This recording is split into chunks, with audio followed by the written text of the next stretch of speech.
20 barres de pression, 2 chaudières, un porte-filtre comme les vraies machines à café. Je vais vous parler de cette S20 Pro de chez Mova. C'est leur premier modèle de machine à expresso semi-automatique. Et on va détailler tout ça maintenant.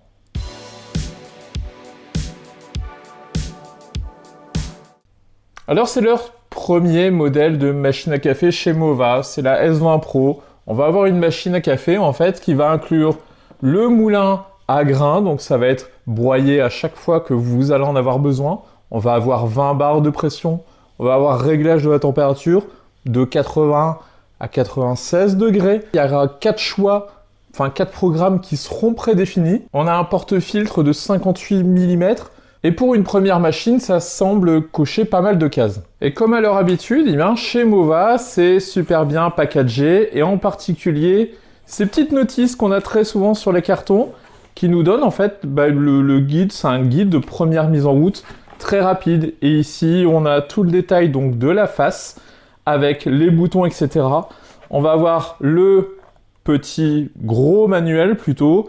Ce qui est bien, c'est qu'il est en français, enfin on va avoir une partie en français, le petit guide rapide, et je vous détaille donc tout ça. Bon voilà, je vous ai mis tout sur la table. Au niveau des accessoires, qu'est-ce qu'on va avoir? On va avoir le petit pichet à lait, qui est gradué, on va à l'intérieur jusqu'à 400 ml. Alors ça c'est bien, c'est tout en fer, enfin en inox je suppose, et ça c'est vraiment à destination d'aller chauffer le lait ici avec la buse vapeur qu'on a sur le côté. On y reviendra. On a le petit couvercle. On a le porte-filtre. Donc porte-filtre 58 mm. Donc 2 buses. On a tout l'extérieur donc qui est vraiment en fer, qui est pour le coup qui est assez lourd. L'intérieur qui est en plastique, qui semble pouvoir se nettoyer assez facilement. On va avoir les 2 filtres livrés avec. Donc un filtre, une tasse, un filtre, 2 tasses. Donc 58 mm. On va avoir le petit tasseur. Donc là, c'est typiquement, vous mettez votre filtre. Voilà. Alors c'est assez pratique. Alors c'est assez pratique à mettre. Par contre, à enlever, on a juste un petit rebord. Voilà. Et ici, on voit que tout le tour, il y a des petits ressorts. Donc c'est ce qui va servir à bien maintenir le filtre en fait dans la bonne position. Donc ça, c'est plutôt bien. Ici, on a donc le tasseur. Le but du jeu, ça va être de mettre le porte-filtre donc à la sortie du moulin. Le grain moulu va tomber. Ici, vous allez venir tasser donc avec le tasseur. Là, vous allez vraiment vous prendre pour un barista. Donc bien le tasser et venir tout simplement l'enficher ici. Et ensuite, vous lancerez la machine. Voilà, c'est un petit peu à ça que ça sert le tasseur. Vous allez aussi avoir un espèce de petit entonnoir que vous mettez sur le porte-filtre. Ça, c'est plutôt pour ne pas en mettre partout, puisque à la sortie du filtre, ça vient un petit peu assez vite sur les côtés.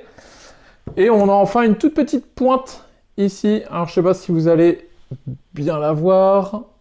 Donc, petite pointe qui va servir à nettoyer en fait la buse vapeur, tout simplement. On a aussi un petit chevalet, on va dire, avec les fonctions principales de la machine.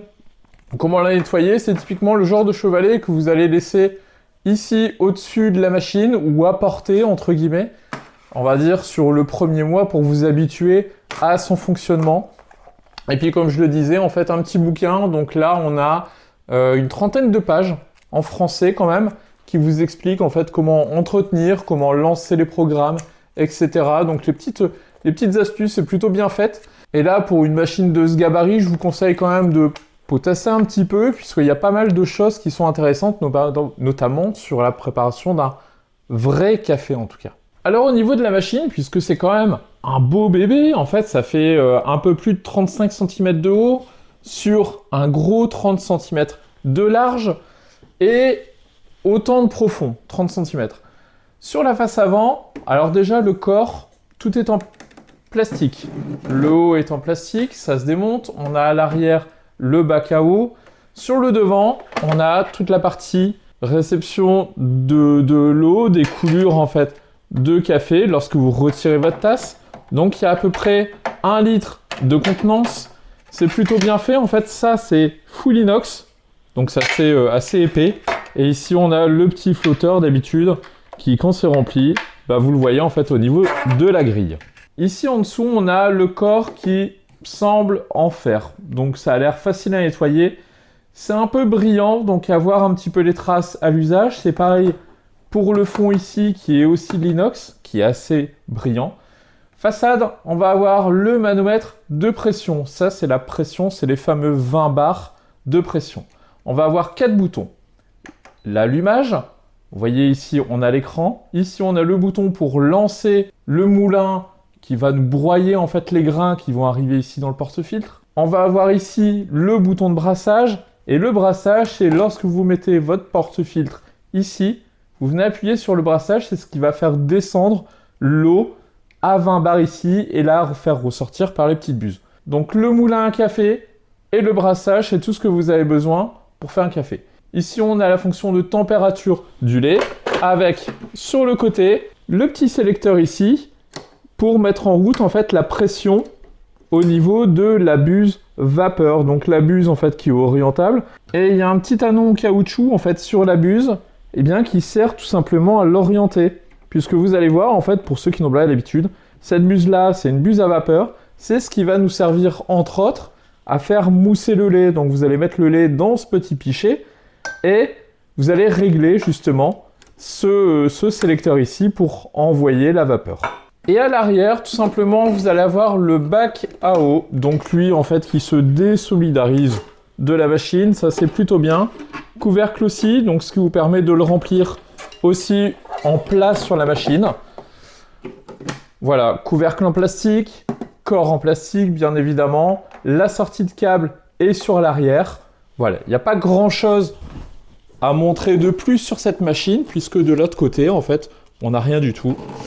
Tout se passe vraiment sur le devant, et c'est vraiment ici où je trouve ça quand même assez beau. On a un écran qui est tactile, où on va pouvoir régler le nombre de secondes, en fait, soit du moulin pour broyer, ou soit le temps de brassage. On verra ça après dans l'usage. Alors on se retrouve pour une petite mise en situation. Donc ce que j'ai fait, c'est que j'ai branché donc cette cafetière, enfin cette machine à café sur une prise pilotée. On voit ici qu'elle prend 500 watts juste au démarrage. J'ai vu qu'elle prenait jusqu'à 2450 watts, donc au niveau de la préchauffe. Je vais vous montrer un cycle de comment on se fait concrètement en fait un café. Donc vous mettez le porte-filtre en 1 ou 2 tasses. Vous venez, on va d'abord moudre le café. Donc là, en fait, vous venez sélectionner le nombre de tasses, soit 1, soit 2. Et vous voyez, en fait, que ici, le temps de moulure, en fait, va changer. Sur 2 tasses, on a 17 secondes. Sur une tasse, on a 11 secondes. Et là, on y va.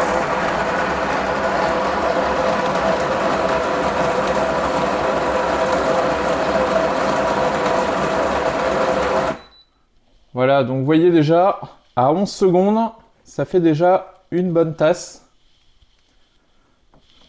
Donc on va sortir ça. Alors j'ai oublié un petit accessoire, c'est ce petit entonnoir, en fait, qu'on vient poser ici au-dessus pour bien que ça arrive en fait dans le filtre. Bon là je l'ai pas mis, donc vous venez l'égaliser comme ça. Vous prenez donc le poussoir, vous venez bien presser. Donc à partir de là, en fait c'est comme au café. Donc vous voyez cette surface bien lisse. Vous venez ici l'enficher. Voilà. Alors petite chose, ici on a 10 cm et demi. Un mug, en général, ça fait 10 cm. C'est vraiment tout juste. Donc regardez vos tasses à café, etc. Moi j'ai pas de double paroi, je vais utiliser ça plutôt pour bien vous montrer le café.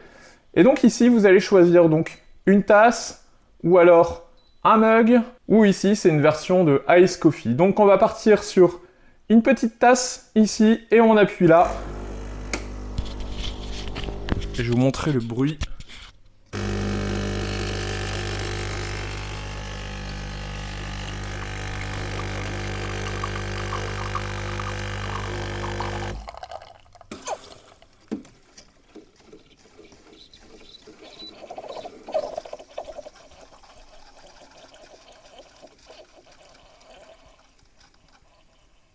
Voilà, donc là on est vraiment sur un shoot, une mini-tasse. Donc vous allez pouvoir régler en fait la durée. Donc on a une mousse en fait qui est quand même assez dense, un temps de passage qui est quand même assez rapide. Et bien sûr on pourra aller régler cette durée-là pour la baisser un petit peu, pour avoir un café plus court, plus corsé, jusqu'à aller aux double tasses, voire au mug sur un long. Et donc ensuite, pour nettoyer, tout simplement, vous venez retirer le porte-filtre. Et vous voyez ici, on est vraiment comme au café. On a le mou du café donc qui est assez compact, puisqu'on est venu vraiment le serrer au niveau de l'extracteur.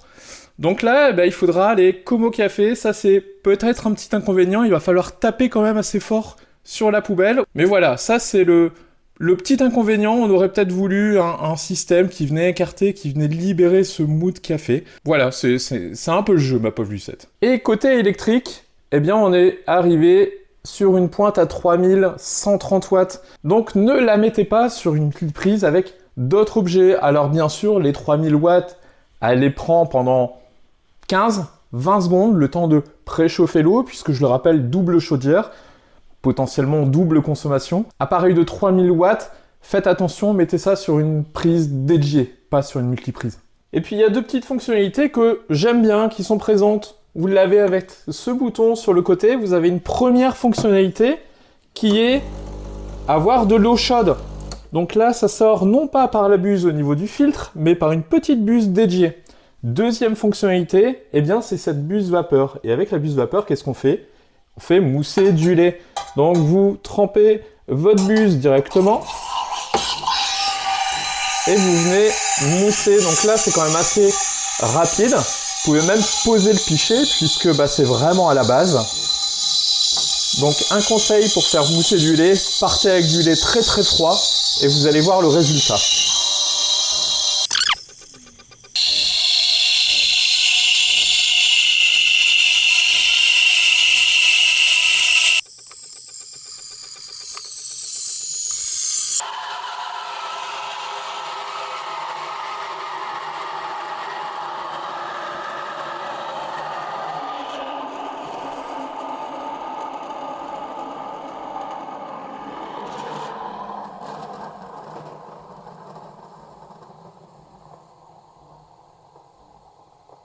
Voilà, donc là on arrive déjà sur du lait assez chaud. Ça commence à bouillonner. Voilà. Et ce qui est bien, c'est qu'on a la petite gâchette en caoutchouc qui permet de positionner justement cette buse. Et là, vous allez voir.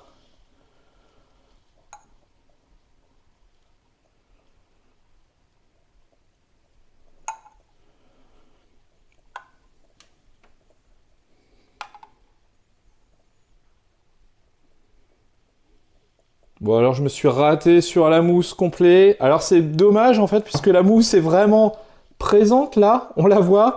Mais c'est le lait liquide qui coule en premier. Comme quoi, on peut pas s'improviser barista du jour au lendemain. Voilà. Mais en tout cas, c'est très chaud. Le lait est très vite monté en température. Ça, c'est plutôt cool. Et puis, cette option d'eau chaude, pour ceux qui veulent se faire un thé, qui ont juste besoin d'eau chaude, c'est quand même très rapide et on voit que c'est quand même très très chaud.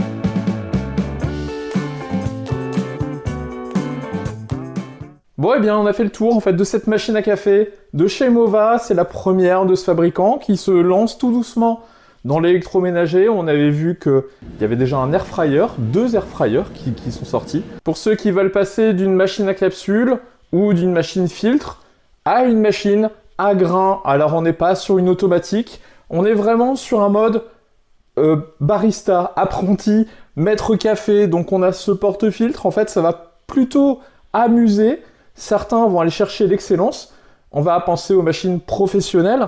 On va avoir beaucoup plus de travail ici que sur une machine semi-automatique et c'est normal. Et pour 600 €, en fait, on a une machine qui est performante, qui va aller chercher les 20 bars, qui a une double chaudière, donc il y a une chaleur, on va dire, constante. Il n'y a pas de perte de chaleur avec le fil des cafés. On a un niveau de personnalisation qui est quand même suffisant entre le temps de moulure du café et le temps d'extraction. On a ces quelques accessoires, l'eau chaude, la buse vapeur qui fonctionne plutôt bien. Tout est bien pensé, on a des petites astuces par-ci par-là avec ce manche qui est en plastique, tout le reste en fer.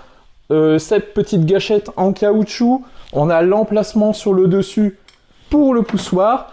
On a cette trappe à café qu'on peut venir retirer comme on veut, puisque en fait en dessous il y a un mécanisme qui vient se fermer dès lors en fait que cette chambre est sortie de son emplacement, ce qui empêche les grains en fait de couler.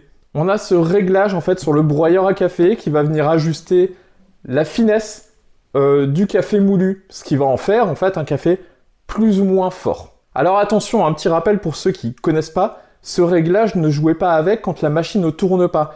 Il faut absolument que le broyeur soit en route pour pouvoir venir le régler. C'est une histoire en fait de broyeur, de mâchoire en fait qui se rapproche du broyeur. Donc si vous faites ça, vous risquez vraiment de dérégler en fait la machine. Donc lancez un broyage, venez régler et vous serez safe. Alors moi ce que j'aime bien en fait c'est que malgré qu'on soit sur une machine qui donne l'aspect d'une machine professionnelle avec ce porte-filtre etc., on a quand même des réglages et une utilisation très simple. Vous voyez, il y a 4 boutons, l'allumage, le broyage, l'extraction et la vapeur. Et ça, c'est super simple. Reliez ça avec l'écran tactile pour aller choisir la force du café, le temps de broyage, etc. Et par ça, Mova rend accessible ces choses qui semblent compliquées. Et au final, côté goût, j'ai joué avec des collègues, des tests à l'aveugle, qui sont passés après une Jura E8, donc qui est un modèle quand même assez de référence, un modèle qui va taper dans les 1100-1200 €. Et aucun des deux n'a été capable de me dire quel café venait de la Jura ou quel café venait de la Mova. Quel café était meilleur, plus fort, plus corsé. Pour eux, il n'y avait aucune différence. Bien évidemment, j'ai pris les mêmes grains sur les deux. Mais en tout cas, pour eux, il n'y a vraiment aucune différence. Ce qui est rassurant au final, puisqu'on a une machine à 600 € qui est capable de faire un aussi bon café qu'une machine à 1200 € avec une renommée déjà établie. Mova, je rappelle, c'est leur première machine à café. Et si je dois soulever un point négatif, c'est le bruit. En mode broyage, cette plaque ici en bas vibre beaucoup. Et elle est posée sur du plastique, directement au contact du plastique. Et lorsque la machine broie, ça vibre. Et ça fait vibrer cette plaque qui résonne en fait dans le réservoir en fait d'eau usée. On le voit en fait, dès qu'on pose la main sur cette grille, le bruit s'estompe énormément. Donc il y a peut-être des petits patins en caoutchouc à poser dessus, à voir. Mais en tout cas, là, il y a je vais pas dire un problème, mais en tout cas, au niveau du bruit, si vous faites un café comme ça à 6h du matin, c'est quasiment sûr que vous allez réveiller la maison. Voilà, j'espère que cette vidéo vous aura appris quelque chose, en tout cas sur cette S20 Pro, peut-être une manière de faire du café, de se rendre compte que c'est accessible aux particuliers, ce principe de porte-filtre, etc. En tout cas, moi, c'était une bonne surprise de découvrir ça.